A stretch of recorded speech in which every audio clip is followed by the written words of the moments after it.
बिस्मिल्लाहिर्रहमानिर्रहीम। अस्सलाम वालेकुम। हदीस नबी सल्लल्लाहु अलैहि वसल्लम के मुताबिक 10 साल की उम्र में नमाज फ़र्ज़ हो जाती है।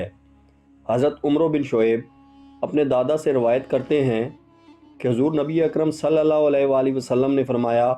जब तुम्हारे बच्चे 7 साल के हो जाएं तो उन्हें नमाज कायम करने का हुक्म दो, और जब 10 साल के हो जाएं तो उन्हें ताकीदन नमाज पढ़ाओ और सोने के लिए उनके बिस्तर अलहदा कर दो। 10 साल की उम्र से लेकर हर मर्द औरत पर नमाज दिन में 5 बार फ़र्ज़ है। लेकिन इस वीडियो में बताया जाएगा कि वो कौन से 3 हालात हैं कि जिनमें नमाज पढ़ना मना फरमाया गया है। नंबर 1, जिस वक्त पेशाब या पखाने की हाजत शदीद हो तो ऐसे वक्त में नमाज पढ़ना मकरूह तहरीमी है। इस तरह अगर नमाज के दरमियान पेशाब या पखाना ज़ोर करे तो नमाज तोड़कर फरागत करके फिर से नमाज पढ़ना चाहिए, और अगर इस हालत में नमाज पढ़ ली तो नमाज कराहत के साथ हो जाएगी और गुनाह होगा। लेकिन अगर वक्त नहीं हो, इस तौर पर कि अगर वज़ू में मशगूल हुआ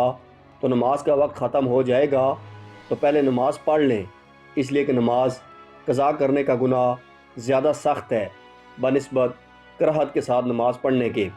अमूमी सूरत में क्योंकि वक्त तंग होने का उज़र नहीं है, इसलिए पहले पेशाब पखाना इस्तिंजा वगैरह से फ़ारिग होकर वज़ू करें, फिर नमाज पढ़ें। जब पेशाब या पखाना की हाजत शदीद हो तो ऐसी हालत में नमाज अदा करने की ममानत अहदीस से साबित है। चंद एक अहदीस यहाँ बयान की जा रही हैं। हज़रत हिशाम बिन उर्वा अपने वालिद उर्वा से रवायत करते हैं कि हज़रत अब्दुल्ला बिन अरकम रज़ी अल्लाह ताला अन्हो लोगों की इमामत कराया करते थे। एक दिन जमात का वक्त हो गया तो आप क़ज़ाए हाजत के लिए चले गए। फिर वापस आए तो फरमाया कि मैंने रसूलुल्लाह सल्लल्लाहु अलैहि वसल्लम को ये फरमाते हुए सुना है कि तुम में से अगर किसी को पखाना लगा हो तो नमाज पढ़ने से पहले पहले उससे फ़ारिग हो। हज़रत सोबान रज़ी अल्लाह ताला अन्हु से रवायत है कि रसूलुल्लाह सल्लल्लाहु अलैहि वसल्लम ने फरमाया, किसी शख्स के लिए ये जायज़ नहीं है कि दूसरों के घर में तांग झांक करे बग़ैर इसकी इजाज़त के, और अगर उसने ऐसा किया तो गोया कि वो उस घर में दाखिल हो गया। और जब कोई इमाम नमाज पढ़ाए तो सिर्फ़ अपने ही लिए दुआ ना करे मुक्तदियों को छोड़कर। अगर उसने ऐसा किया तो उसने उनके साथ ख़यानत की। और कोई शख्स इस हालत में नमाज के लिए खड़ा ना हो कि वो पेशाब पखाना को रोकता हो। हज़रत अबू इमामा रज़ी अल्लाह ताला अन्हु से रवायत है कि रसूल अल्लाह सल्लल्लाहु अलैहि वसल्लम ने फरमाया कि कोई शख्स इस हालत में नमाज ना पढ़े कि वो पेशाब पखाना को रोकता हो। हज़रत अब्दुल्ला बिन अरकम रज़ी अल्लाह ताला अन्हु बयान करते हैं कि नबी सल्लल्लाहु अलैहि वसल्लम ने फरमाया, जब नमाज का वक्त हो और तुम में से किसी को पखाना पेशाब की हाजत हो तो वह पहले रफ़ा हाजत कर ले। नंबर 2, सख्त भूख की हालत में नमाज पढ़ना। अगर जमात तैयार हो और भूख भी शिद्दत की ना हो तो ऐसी सूरत में पहले खाना खाना जायज़ नहीं है। लेकिन अगर सूरत हाल ऐसी हो कि नमाज का वक्त हो और भूख शिद्दत की हो और इंसान को पता हो कि वो खाना खाए बगैर नमाज में खुशू व खुजू बरकरार नहीं रख सकता, ऐसी सूरत में पहले खाना खाएंगे और फिर नमाज अदा करेंगे। और अगर आप अकेले नमाज पढ़ रहे थे या आपने खुद ही नमाज करवाई थी तो नमाज से पहले खाना खाने में कोई हर्ज नहीं है। लेकिन अगर जमात के साथ नमाज अदा करनी थी जबकि भूख भी मामूली थी तो फिर ऐसा करना जायज़ है। फ़कीह अबू अनीस रहमतुल्लाह अलैह फरमाते हैं कि जब आदमी के सामने खाना रखा जाए और नमाज के लिए इकामत कही जा चुकी हो तो खाने से फरागत हासिल करने में कुछ हर्ज नहीं, फिर नमाज पढ़ ले जबकि नमाज कज़ा हो जाने का खौफ ना हो। इसलिए कि अगर खाना छोड़कर नमाज के लिए उठ खड़े हुए तो फिर तुम्हारा दिल नमाज की बजाय खाने में मशगूल रहेगा। लिहाजा बेहतर यह है कि पहले खाना खा लें और बाद में नमाज पढ़ लें ताकि नमाज में पूरी तवज्जो हासिल हो।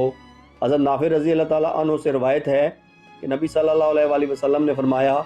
जब तुम में से कोई खाना खाए तो हर किस जल्दी ना करे यहाँ तक कि उससे फ़ारिग ना हो, अगरचे नमाज के लिए इकामत कही जाए।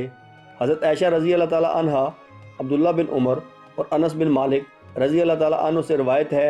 कि रसूल अल्लाह सल्लल्लाहु अलैहि वसल्लम ने फरमाया, जब नमाज खड़ी हो जाए और रात का खाना भी सामने आ जाए तो रात के खाने में पहल करो। जब नमाज खड़ी हो जाए और खाने पीने की अशिया सामने मौजूद हों तो मुनासिब ये है کہ کھانے پینے میں پہل کی جائے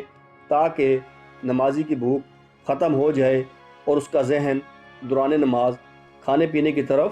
نہ لگا رہے، لیکن اس کی شرط یہ ہے کہ نماز کا وقت تنگ نہ ہو اور کھانے کی ضرورت اور اس کی چاہت یعنی بھوک بھی ہو۔ نمبر 3، نیند کے غلبے کے وقت نماز پڑھنا۔ حضرت انس بن مالک رضی اللہ تعالیٰ عنہ روایت کرتے ہیں کہ رسول اللہ صلی اللہ علیہ وآلہ وسلم نے فرمایا، تم میں سے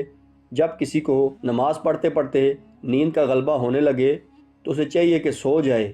یہاں تک کہ نیند کا خمار کچھ نکل جائے اور وہ یہ سمجھ سکے کہ میں کیا پڑھ رہا ہوں۔ ام المومنین حضرت عائشہ صدیقہ رضی اللہ تعالیٰ عنہ سے روایت ہے کہ رسول اللہ صلی اللہ علیہ وآلہ وسلم نے فرمایا، جب تم میں سے کسی کو نماز میں نیند آنے لگے تو اسے چاہیے کہ آ کر اپنے بستر پر سو جائے، کیونکہ اس حالت میں اسے پتہ ہی نہیں چلے گا کہ وہ اپنے بارے میں دعا کر رہا ہے یا بد دعا کر رہا ہے۔ شارحین حدیث نے اس حدیث کو صلاۃ اللیل پر معمول کیا ہے، چونکہ رات کے وقت نیند کا غلبہ ہوتا ہے، اس لیے صلاۃ اللیل کی ادائیگی کے لیے اس بات کا خیال رکھنا ضروری ہے کہ نیند کا خمار بالکل زائل ہو جائے اور اس کے بعد نماز ادا کی جائے، جبکہ بعض حضرات اس حدیث کو عام قرار دیتے ہیں کہ یہ حدیث فرض اور نفل سب کے بارے میں ہے۔ اس صورت میں یہ وضاحت ضروری ہے کہ فرض نماز کی ادائیگی میں اگر کافی وقت باقی ہو تو غلبہ نیند کی صورت میں کچھ دیر آرام کر کے نماز پڑھ لے، اور اگر وقت تنگ ہو رہا ہو اور نماز قضا ہونے کا خطرہ ہو تو اپنی پوری کوشش کر کے اپنے آپ سے نیند اور سستی کو زائل کر کے نماز ادا کرے۔ حضرت ابو قتادہ رضی اللہ تعالیٰ عنہ فرماتے ہیں، فرمایا، تفریط نماز میں کوتاہی نیند میں نہیں ہے، تفریط تو بیداری میں ہوتی ہے، یعنی نیند میں اگر کسی شخص سے کبھی کوئی نماز فوت ہو جائے تو یہ تفریط نہیں کہلائے گی، بلکہ تفریط یہ ہے کہ انسان جان بوجھ کر نماز میں اتنی تاخیر کرے کہ دوسری نماز کا وقت داخل ہو جائے، جیسا کہ شرح مشکۃ الطیبی میں ہے۔ اس نیند کو نماز پر فوقیت دینے کا وہم پیدا نہیں ہونا چاہیے، بلکہ اس حدیث میں بتایا گیا ہے کہ نماز ایسے اہم فریضے کو بہتر انداز میں خشوع و خضوع اور بھرپور توجہ کے ساتھ ادا کرنے کا حکم دیا گیا ہے۔ باقی نمازوں کے لیے جو اوقات مقرر ہیں انہی اوقات مقرر پر یہ نماز ادا کرنی چاہیے۔ حدیث شریف میں اسے اللہ تعالیٰ کا سب سے پسندیدہ عمل قرار دیا گیا ہے، چنانچہ حضرت عبداللہ بن مسعود رضی اللہ تعالیٰ عنہ فرماتے ہیں، میں نے نبی کریم صلی اللہ علیہ وآلہ وسلم سے سوال کیا کہ اللہ تعالیٰ کے ہاں سب سے محبوب عمل کیا ہے؟ تو رسول اللہ صلی اللہ علیہ وآلہ وسلم نے فرمایا، نماز کو اپنے وقت پر ادا کرنا۔ مقررہ وقت کے اندر اندر کسی وقت بھی نماز پڑھی جائے تو نماز ادا ہو جائے گی اور وہ نماز ادا کہلائے گی، جبکہ اس سے تاخیر کرنے پر نماز قضا ہو جائے گی۔ جان بوجھ کر نماز قضا کرنا یا رات کو دیر تک جاگتے رہنا جس کی وجہ سے نماز فجر کے لیے اٹھنا مشکل ہو اور نماز قضا ہو جائے تو یہ بہت بڑا گناہ ہے، اس سے بچنا چاہیے۔ کبھی کبھار اگر انسان پر نیند کا غلبہ ہو جائے یا بوجہ نسیان نماز رہ جائے تو بعد میں نماز پڑھ لینی چاہیے۔ حدیث شریف میں ہے کہ حضرت ابو ہریرہ رضی اللہ تعالیٰ عنہ سے روایت ہے کہ رسول اللہ صلی اللہ علیہ وآلہ وسلم نے ارشاد فرمایا، منافقین پر فجر اور عشاء کی نمازیں سب سے زیادہ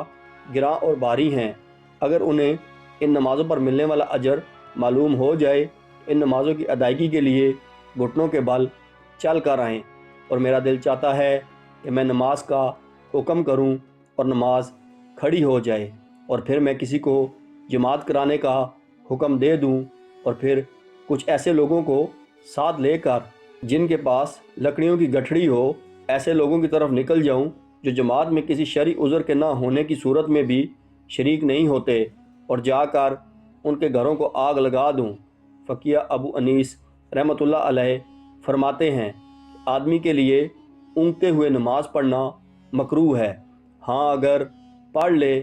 تو جائز ہے، جبکہ نماز کے تمام افعال اور قرأت پورے ادا کر سکے۔